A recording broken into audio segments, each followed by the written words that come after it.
हमारे साथ बहुत सीनियर छत्तीसगढ़ के बहुत सीनियर पत्रकार बाबूलाल शर्मा जी यहाँ मौजूद हैं। हमारे IBC 24 में इनका बहुत सहयोग रहता है, बहुत सारे डिबेट में शामिल होते हैं और IBC 24 के बहुत बड़े बहुत खासे दर्शकों में से एक जाने जाते हैं। और बाबू भैया में एक खासियत ये भी है कि अगर कुछ गलत हमारे टीवी में चलता है या कोई कन्फ्यूजन रहता है तो फ़ोन करके भी बता देते हैं। डिजिटल में भी इनकी नज़र रहती है, तो समय समय पर सीख भी देते रहते हैं और लोगों को हमारा IBC 24 को बहुत बारीकी से देखते हैं। बाबू भैया, हमारे चैनल को आप जान रहे हैं, शुरुआत से जा रहे हैं, 15 साल हो चुके हैं IBC 24 SB मल्टीमीडिया को छत्तीसगढ़ में।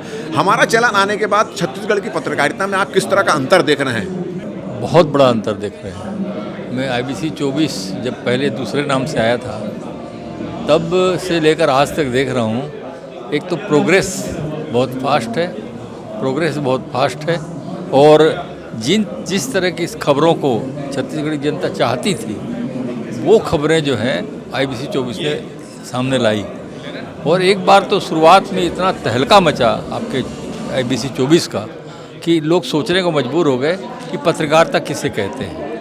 इलेक्ट्रॉनिक चैनल की पत्रकारिता में सर्वोच्च स्तर पे IBC 24 रहा और आज तक बना हुआ है। उसकी टक्कर में दूसरे चैनल आए, उन्होंने अपना स्थान बनाया, लेकिन जो IBC 24 की स्थिति है वो अपनी जगह पे बनी हुई है। अभी IBC 24 ने डिजिटल प्लेटफॉर्म जारी किया है। इसके अलावा आप बहुत सारे डिबेट में हमारे शामिल होते हैं। सबसे अच्छी चीज़ आपको हमारे चैनल की क्या लगती है कि ये और छत्तीसगढ़ के जो चैनल है या नेशनल चैनल उससे कुछ अलग क्या आपको नज़र आता है?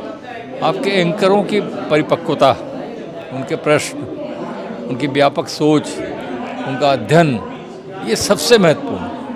जो अध्ययन से के साथ बात करते हैं या प्रश्न पूछते हैं तो उसका एक अलग महत्व होता है और फिर वैसे जवाब भी आते हैं।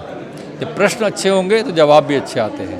मैंने जो महसूस किया आपके स्टूडियो में वो यही किया कि पुनीत हैं, व्यास जी हैं, ये इतने पके हुए लोग हैं, इनके प्रश्न से ही इतना बढ़िया जवाब निकल आता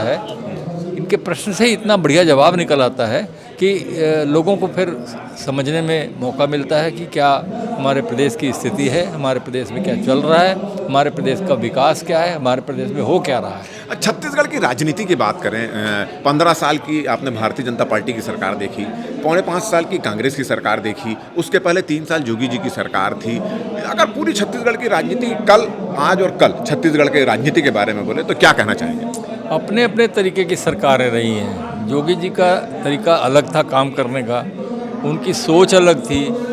वो एक कास्ट विशेष, जो जाति विशेष के विषय पे ज़्यादा उत्तेजित रहा करते थे, उत्साहित रहा करते थे। रमन सिंह की सरकार आई तो रमन सिंह ने कंस्ट्रक्टिव वे में जो काम करना शुरू किया और 15 साल जो कंस्ट्रक्शन जो हमने देखा है, सड़क है, नाली है, पुलिया है या भवन हैं, ये जितने बने मैं समझता हूँ किसी के कार्यकाल में नहीं बने होंगे और निश्चित रूप से जो है एक अच्छी स्थिति पैदा की गई है जो बहुत बढ़िया हमने देखा, हमने तारीफ भी की उसकी।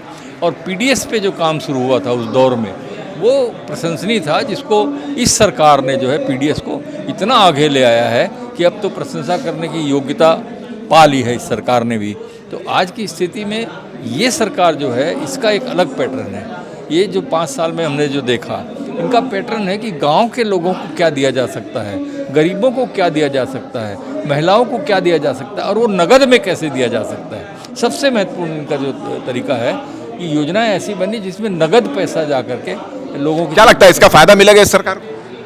मिलना चाहिए, मुझे तो लगता है कि मिलना चाहिए, क्योंकि देखिए गरीब जनता की का प्रदेश है। निश्चित रूप से जो है गरीब के पॉकेट में पैसा जाता है तो उसका उत्साह जो होता होगा वो मैं भी समझ सकता हूँ, आप भी समझ सकते हैं। भले ही हम मध्यम वर्गीय हैं लेकिन गरीब की उस खुशी को तो हम समझ सकते हैं। चलिए, तो ये थे बाबूलाल शर्मा जी। काफ़ी बड़ा एक अच्छा राजनीतिक अनुभव भी है, पत्रकारिता का भी अनुभव। और इन्होंने कहा कि छत्तीसगढ़ में राज्य बनने के बाद 3 तरह की सरकारें आई, तीनों की अपनी अलग अलग क्वालिटी थी, तीनों की अलग अलग खामियां थी और तीनों का काम करने का तरीका भी अलग अलग था। नमस्कार, आप देखते रहें हमारा डिजिटल खबर विभाग और हमारा डिजिटल न्यूज़।